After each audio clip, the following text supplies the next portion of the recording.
প্রথম রোজায় বেগুনের চপ করা হচ্ছে আর বেগুনগুলি কত ছোট ছোট করে কেটেছে সুমি। আর একটু বড় করে কাটলে দেখতেও ভালো লাগতো। তো বেগুনি চপ বা বেগুনি যেটা বলো সেটা ভাজার পরই আমি যেটি করে থাকি, এই যে কাঁচামরিচের এটা করে নিচ্ছি।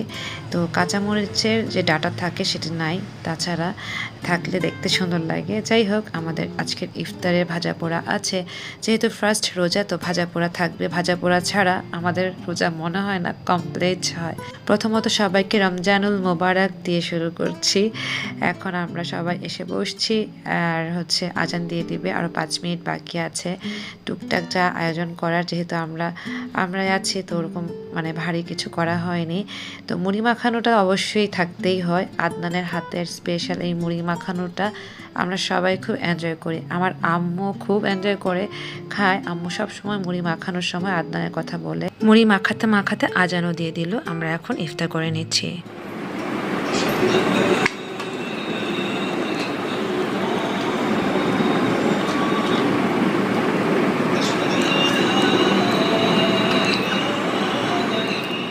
মুড়ি মাখানোতে জিলাপি দিলে খুব মজা লাগে। আমি জানি না তোমাদের কার কাছে কেমন লাগে, আমার কাছে স্পেশালি খুব ভালো লাগে।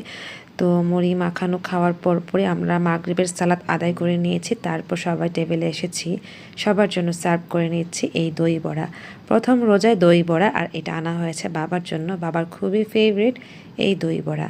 তো ফার্স্ট টাইমে আদনানকে দিয়ে শুরু করছি, তারপর বাবাকে, তারপর মাকে দিয়ে আমরা আজকে এভাবে করে সবাই দই বড়া খেয়ে নিয়েছি।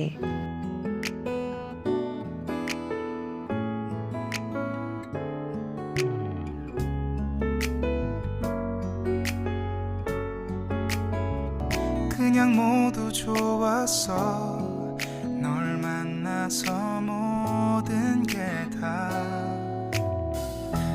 잠에서 깨어나서 휴대폰을 먼저 보게 돼 참 많이 변했다는가 세상에서 제일 행복한 순간 দই বড়া খাওয়ার পর আমি এশার সালাত আদায় করে নিয়েছি, তারাবিও শেষ করে নিলাম। 20 রাকাত পড়েছে আলহামদুলিল্লাহ। তারপর মনে হলো কড়া করে 1 কাপ চা খাই। তো যেই মনে হওয়া সেই কাজ, কিচেনে চলে এসেছি। আমি আমার ছোট্ট এই হাঁড়িতে চা বসিয়ে দিয়েছি। 1 কাপ চা বানাবো। আদনান, বাবা, মা সবাই চা খেয়েছে। শুধুমাত্র আমি সালাত আদায় করার পর কড়া করে 1 কাপ চা নিয়ে নিলাম।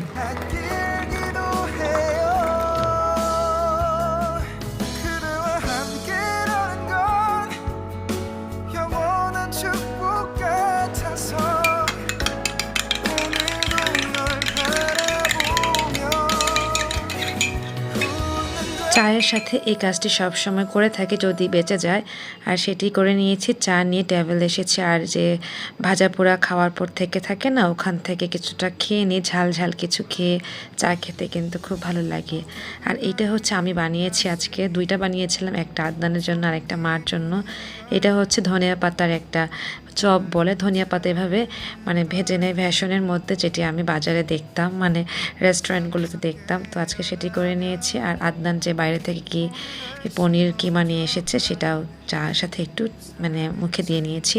অতটা খেতে পারিনি, যতটুকু দরকার খেয়ে নিয়েছি। তারপর একদম চাঙ্গা করে 1 কাপ চা খেয়ে নিজেকে খুব ক্লান্ত ভাব দূর করে ফেললাম।